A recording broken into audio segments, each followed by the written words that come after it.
Сегодня неожиданно в морозный, одинокий, темный, тихий вечер ты мне звонком своим очарованием подарила ласковое утро, наполненное чувственным касанием бархатности голоса, объятием, что в холоде якутском в -20 стало удивительно уютно.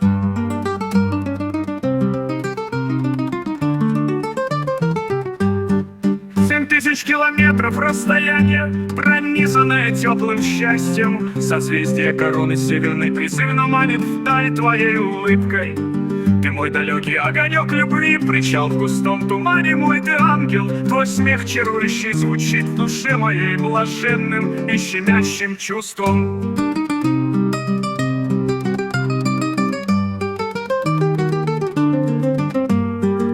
Сиянием звездного мерцания небо пылает переживаний факел. В якутской ночи стылой средиземноморской теплотою греет нежность.